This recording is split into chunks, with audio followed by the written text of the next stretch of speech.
sangat mengapresiasi adanya ziarah kepada Sultan Maulana Hasanuddin, ya, karena beliau adalah penyebar agama Islam di Banten, juga ayahnya adalah penyebar agama Islam di seluruh Jawa Barat dan sekitarnya. Jadi memang seharusnya umat Islam yang ada hari ini selain untuk mendoakan juga menegaskan dan mengakui bahwa penyebar agama di Islam Indonesia adalah Sultan Maulana Hasanuddin dan para wali songo lainnya, juga para wali-wali di Nusantara.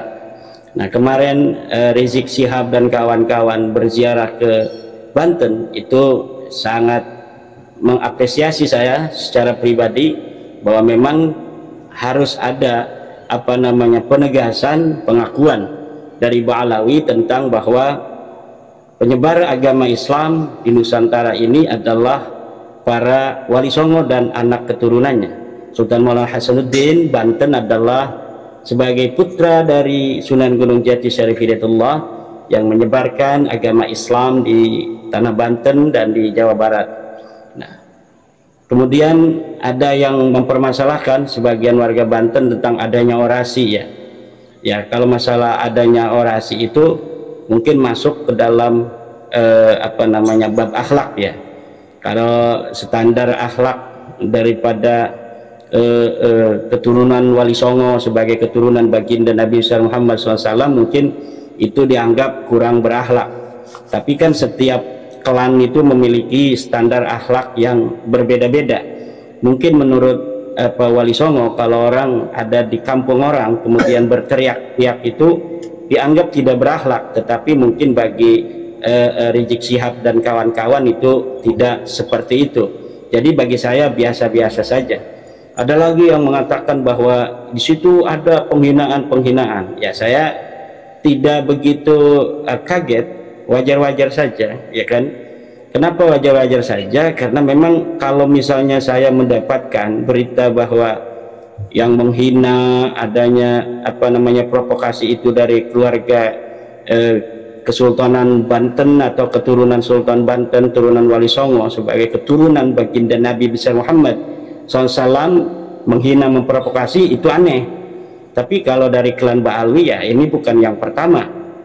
Sebelumnya memang klan Ba'alwi menghina, kan, itu udah biasa. Ada Bahar Smith, ada Muhdor Tanggul, ada Faisal Assegaf, ada Taufik Assegaf. Jadi saya kira itu tidak aneh dan kita harus memaklumi itu. Adapun itu tempatnya di masjid, ya, itu tidak tidak layak itu adanya penghinaan, provokasi di masjid. Kita sebagai keturunan Wali Songo, keturunan dari para pendakwah di masa lalu itu harus memiliki sebuah jiwa yang luas, di mana dulu di zaman baginda Nabi besar Muhammad sallallahu alaihi wasallam ada orang Badui masuk masjid, dia itu kencing. Orang-orang pada marah, Nabi tidak marah. Nabi memaklumi, kata baginda Nabi, bu'istum muyassirina la mu'assirin. Kalian diutus itu sebagai orang-orang yang harus memberikan kemudahan pada orang, bukan untuk memberikan kesulitan pada orang. Jadi hal-hal itu dianggap menurut baginda Nabi untuk seorang Badui yang datang ke masjid yang standar akhlaknya berbeda dengan orang-orang Madinah, itu dianggap wajar-wajar saja. Kemudian tentang materi bahwa Wali Songo adalah Ba'alwi, ini tentu berita hoak, ya, berita hoak yang kemudian ditulis, ya, yang katanya berasal dari Samsul Zahirah. Samsul Zahirah itu karya dari Abdurrahman Al-Masyhur. Abdurrahman Al-Masyhur dicetak ulang tahun 1984 oleh Muhammadiyah Syihab. Kemudian Muhammadiyah Syihab memasukkan keturunan Wali Songo sebagai bagian dari Ba'alwi. Berdasar apa Muhammadiyah Syihab memasukkan Wali Songo dan keturunannya bagian dari Ba'alwi? Apakah berdasar manuskrip kuno? Tidak. Disebutkan oleh Muhammadiyah Syihab di dalam ta'liq kitab Syamsul Zahirah itu halaman 521, bahwa dia mendapatkan berita itu dari orientalis Belanda yang bernama Van den Berg. Dia mendapatkan dari kitab Al-Mustautanat karya Van den Berg bahwa Wali Songo dan keturunannya itu merupakan bagian dari keturunan Ba'alwi, Abdul Malik bin Alwi bin Muhammad Sahib Mirbat. Itu berdasarkan pengakuan sendiri dari Van den Berg. Kemudian Muhammad Dia Shihab juga di dalam ta'liq kitab Syamsul Zahirah itu katanya mendapatkan sebuah manuskrip yang berasal dari Kesultanan Palembang yang berangkat tahun 1750-an, bahwa keluarga Palembang dan Wali Songo itu merupakan dari keturunan Ba'alwi. Saya menyatakan dengan seyakin-yakinnya bahwa manuskrip itu tidak pernah ada. Manuskrip yang berangkat tahun 1750 yang kemudian di dalamnya dituliskan bahwa Wali Songo dan keturunannya itu merupakan Ba'alwi, manuskrip itu tidak pernah ada.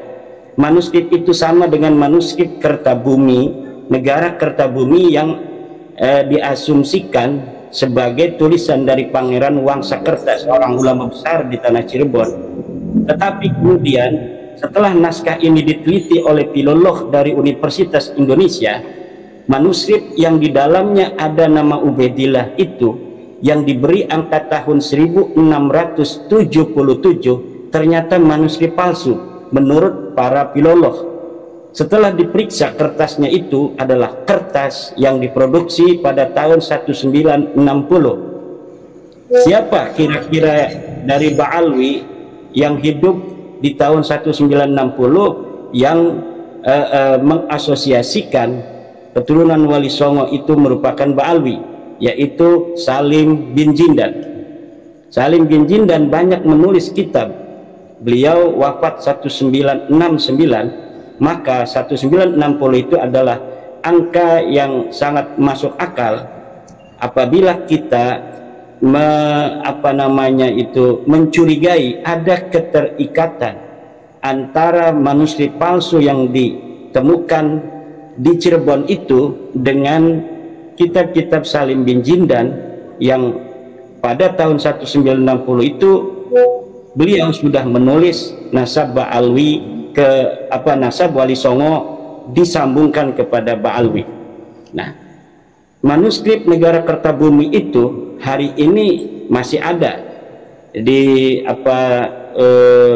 perpustakaan Sri Baduga atau di Museum Sri Baduga Maharaja di sana, yang di dalamnya ada nama Ubaidillah, dan itu sudah teliti sebagai manuskrip palsu oleh para filolog dari Universitas Indonesia, dan beritanya pun tahun 2010-an itu dimuat oleh koran ternama atau majalah ternama Tempo. Jadi Ba'alwi yang dikatakan sebagai leluhur daripada Wali Songo itu adalah berita hoak menurut saya. Kemudian ada seorang peneliti dalam tanda kutip yang banyak memposting di media sosialnya bahwa Wali Songo itu adalah Ba'alwi, yaitu Pak Ahmad Basso, yang menurut beliau banyak manuskrip-manuskrip yang mendukung kesimpulan Pak Ahmad Basso bahwa Wali Songo adalah Ba'alwi. Saya dalam satu tulisan sudah menantang kepada Pak Ahmad Basso, kalau betul-betul Pak Ahmad Basso memiliki manuskrip yang nyata, yang tua, yang menyatakan ketersambungan nasab Ba'alwi kepada baginda Nabi dan ketersambungan nasab Wali Songo kepada Ba'alwi, maka saya siap untuk berdiskusi dengan Pak Ahmad Basso. Tetapi tidak ada respon dari Pak Ahmad Basso, padahal Pak Ahmad Basso kenal saya, beliau pernah ke pondok pesantren saya, kita pernah bersama-sama bicara tentang sejarah Wali Songo. Kemudian karena tidak ada tanggapan, saya meminta Sekretaris Jenderal Perjuangan Wali Songo Indonesia Laskar Sabilillah, Kiai Ali Zain dari Benda Kerep, untuk menghubungi beliau. Ternyata beliau juga tidak merespon. Jadi kalau misalnya ada yang lainnya yang merasa memiliki manuskrip-manuskrip yang menghubungkan silsilah Wali Songo kepada Ba'alwi, kita siap untuk berdiskusi, dan saya mempunyai kesimpulan bahwa semua itu hanyalah hoak belaka. Terima kasih, ini closing statement dari saya. Sekali lagi kepada Kiai Alawi, saya ucapkan terima kasih barokah kepada Kiai Alawi yang telah ikut bersama mencatat diskursus nasab pada hari ini, juga pada Suka dan pada Dr. Kondang Sugiharto. Barokah semuanya, dan juga pada seluruh pemirsa rakyat Indonesia. Kita sudah bersama-sama mengikuti diskursus ini 2 tahun lebih, dan insya Allah masyarakat juga sudah mengerti dari segala sisi, dari sisi akhlak juga itu sangat nyata sekali.